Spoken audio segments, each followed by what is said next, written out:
रामकृष्ण हरी. रामकृष्ण हरी. बोला. तर मित्रांनो, आज राज्यामध्ये वारे सुटल्यामुळं अनेक शेतकरी चिंतित आहेत. काहींना आतापर्यंत असा पाऊस झालाय की तिथे वापसा नाहीये.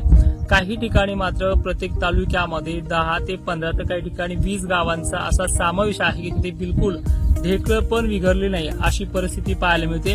पण एकंदरीत हे 10% भाग सोडले तर महाराष्ट्रामध्ये 90% एवढी मान्सूनच्या पावसाची पडण्याची व्याप्ती ही पूर्ण झालेली आहे. आता आजचा जो 30 जूनचा जो काही प्रभाव आहे हा वारे आणि दुपारपर्यंत जी काही ऊन पाहायला मिळते यामधनं महाराष्ट्रातल्या काही सोडलेल्या भागांना अजूनही चिंता वाटते. पण एक लक्षात घ्या, तुमचाही भाग सुटणार नाही, तुमच्याही पेरण्या सुखरूप होतील.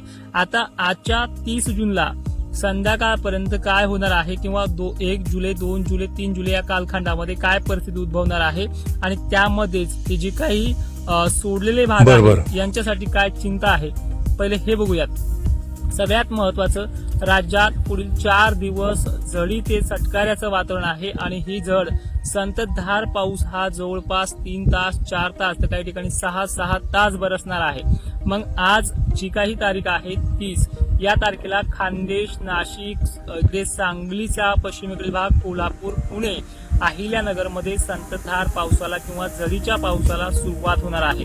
त्याचबरोबर मध्यरात्रीपर्यंत मराठवाडा आणि विदर्भातही प्रत्येक जिल्ह्यामध्ये जालन्यासह छत्रपती संभाजीनगर, धुळ्यासह सुरुवात होणार आहे झडीच्या पावसाची. ज्यांना वारंवार घेत आलाय, वापसा होऊन दिलं नाही, त्यांना लगातार पुढचे 3 दिवस पुन्हा पेरणीचा चान्सेस नाहीये. पण ज्यांना निव्वळ सोडला आहे ते 1 जुलै पासून ते 4 जुलैपर्यंत रोज या संततधारेमध्येच यांच्या जमिनीची जी काही कोरडेपणा आहे तो पूर्णपणे दूर होईल अशी पद्धत येत्या 24 तासामध्ये सुरुवात होते आहे. आज जर लक्षात घेतलं की मोसमी वारे हे चांगल्या पद्धतीनं महाराष्ट्रात बाष्प घेऊन येतील संध्याकाळच्या पिरियडपर्यंत, काही ठिकाणी 4 वाजेपर्यंत. पण ज्यांना निव्वळ सोडला आहे असा बीडचा काही भाग आहे, लातूरमध्येही परिसर आहे, उमरगा आहे, त्याचबरोबर नांदेडमध्येही काही भाग आहेत, पालममध्ये आहेत, परभणीमध्ये सुद्धा आहेत आणि बीड बरोबरच जालन्यामध्ये सुद्धा कुंभरपळगाव सर्कलमध्ये आहेत. त्याचबरोबर भोकरदनचे, हसनाबाद, खडकी वगैरे जे भाग आहेत त्या भागांचे देखील मेसेज येतात, वारंवार कॉल येतात.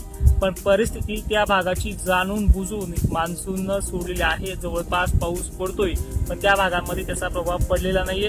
तो आता 1 जुलैच्या संध्याकाळच्या किंवा दुपारच्या पिरियडपासून पडेल. 3 दिवस ते 4 दिवस सूर्यदर्शन दिसणार नाही.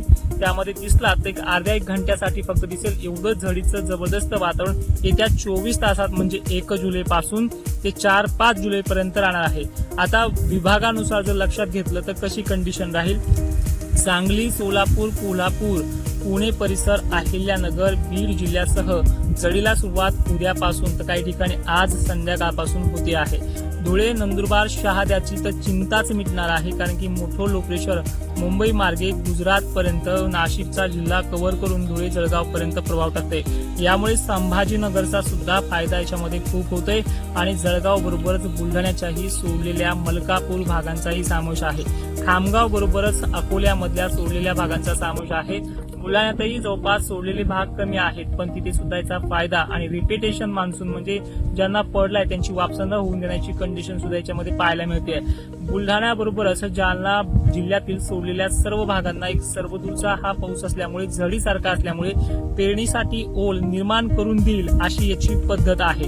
त्याचबरोबर बीड जिल्हा, परभणी, नांदेड, हिंगोली, वसमत, यवतमाळ, वर्धा इथे देखील पावसाचा प्रभाव थोडा मोठा राहील. आणि एकंदरीत सरळ सोप्या शब्दात सांगायचं झालं तर येणाऱ्या 24 तासामध्ये म्हणजे 1 जुलै पासून ते 5-6 जुलैपर्यंत पाऊस हा पुन्हा वाढणार आहे. भलेही नदी नाले ओढे वाहण्याची कंडिशन याच्यामध्ये तुरळक असली तरी पण याच्यामध्ये सरसगट भाग घेण्याची मध्यम का होईना क्षमता चांगली आहे आणि ती 4-5 दिवस लगातार आहे.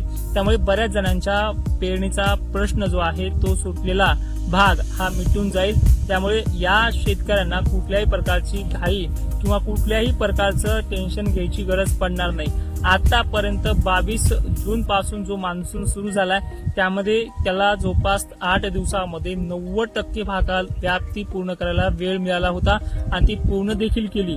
पण प्रत्येक तालुक्यामध्ये हे काही 10-12 गावं सुटलीत.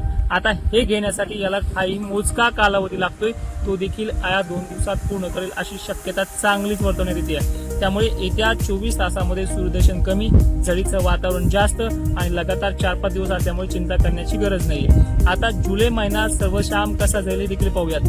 जुलै महिन्यात मी मागे ही पोस्ट दिली की 1 जून महिन्यामध्ये पोस्ट दिली की 1 जुलैपासून ते जवळपास 8 ते 12 जुलैपर्यंत हा पाऊस कायम आहे आणि ह्या महिन्यात मोठा खंड नाहीये.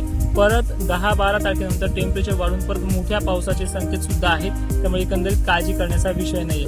मित्रांनो, काय प्रश्न आहे ते कमेंटमध्ये करा. जय शिवराय, धन्यवाद.